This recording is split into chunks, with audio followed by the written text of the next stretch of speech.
Well, our next question was sent to thecornydrive-thru@gmail.com from Andrew in Toronto, Ontario, Canada. I wanted to hear Jim's thoughts on Cody Rhodes recently saying he was hesitant to sign Zack Ryder because Zack and Cody are good friends, and Cody said he doesn't want AEW to become All Friends Wrestling. I find it funny Cody would say that because isn't that what AEW basically is? They hired all their friends for jobs on Tony Khan's dime. Oh, my God. And, I haven't even seen a lot of Zack Ryder, but I would have to think that he's probably could hang with half the fucking AEW roster, couldn't he? Have you seen much of him? He's all right in the ring. He got himself over to the crowd. I guess that's most important, which, of course, upset the WWE because they didn't want him to get over to that degree, and they then proceeded to play around with his career for the next 8 years or whatever. But he is someone who got over to the crowd. He's not he's known for high quality matches, I guess. He's not Jericho, but he's not Marco Stunt. He's not Cody, but he's not fucking, Jelly Janela. He's not, he probably is 50-50-ish with that group. And he looks like a wrestler. And he looks like right there, that's the kiss of death. But if I was Cody, I wouldn't have brought that up because everybody's going to do what we just did, laugh at hearing that, because it's obvious that even if everybody ain't his friend, everybody's a friend of somebody. There's a whole goddamn women's division that's friends with somebody almost. What do they have? Two people that haven't previously worked in the land of the rising sun with the great wrestling artist? The South California Clique. Oh, Christ. It is a difficult thing, though, I would think, because WWE just released a number of guys. We assume that some of them will go to AEW, but beyond, you don't want to just hire friends and have people know that and laugh at that like we just did. You also don't want to be a place that just hires everyone because WWE is not letting go of guys they have in the main events. They're letting go of guys who are upper mid-card at best and, in various places below that.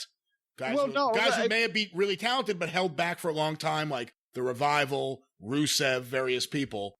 You don't want to be now the place where all the guys, and some of those guys belong in AEW and they'll do all right there, but you don't want to be the place where because I've seen people say basically every guy that got let go, AEW should sign them. AEW should sign them. And it's like, no, they shouldn't. Well, and that's what I've said also. I don't want people to go, oh, now Cornette's advocating for them to hire Zack Ryder or whatever. No, since I haven't really seen him, because apparently they've buried him for the last 8 years, I don't give a fuck whether they sign him or not. I'm just saying it's just laughable, A, that Cody would make the friends comment, and B, if he has been at some point popular in the WWE, while you can't do that, you can't just take all the cast-offs. The idea that people would think he got a job just because he was friends with somebody when they've literally signed guys off the fucking street. They've never been on television before already. But we're going to sign this ex-WWE guy. People will think it's because he's friends with me. Oh, fucking hell. Sean Spears. Everyone looks at Sean Spears and they say he got a job there because he's Cody's friend. I can't dispute that either, at least the way they've used him or not used him, because what the fuck? So far, it's not like he's set anything on fire. But, the whole idea is that they're almost in a position where they can't hire anybody that either has any name recognition outside of the independents for the reason you mentioned, because chances are they're going to be WWE cast-offs, except for a situation like the Revolt or, and right now Anderson and Gallows might fit in the same category, except I don't know about that. Well, but they were used at a high level and they've been on pay-per-view. They wouldn't outperform and possibly get a better reaction than the Dork Order here. See, remember what we're talking about replacing.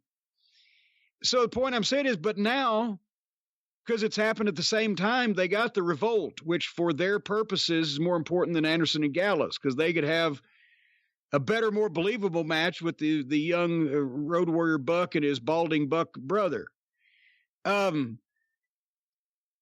they can't sign every WWE cast-off, but unfortunately, every WWE cast-off will probably look more like a star, have more mainstream recognition, and probably be a more polished, experienced all-around worker than the people that they've got on their roster. So it is somewhat of a catch-22, is it not? That's why it's so important to build up your own guys. You know, they've done it well with MJF and Darby Allin. I guess you could say Sammy Guevara. And then I think out of those, the MJF, after he fucking beat Cody, if they could have capitalized on that and they could have kept going somewhere, but all of a sudden all the crowds go away and blah, blah, blah. But the best they've done is Darby Allin, because he's really firmly, not only has he gotten better in the last 6 or 8 months or whatever it's been, but he's established in the main event mix now, I think, not only with just their sheeple, the mindless fans, oh, yeah, we love him, but actually anybody that's just casually been viewing it would think of Darby Allin as a top guy now. That they've done a great job with him. I mean, if anybody they didn't think was a top guy when they started, they already thought Cody was top guy or Jericho's top guy, whatever the fuck. It's almost, you know, Darby Allin, who do the people fucking really goddamn enjoy once they see him in a great main event match? Darby Allin or Olivier? They scream for Olivier and everything when he first gets in and does his prissy prancing and fancy dancing. But Darby Allin gets over by the finish more with the crowd to me from what I've seen, because they're actually buying into what he's doing right there in front of them, not just the idea that they're supposed to love him because he's supposed to be great.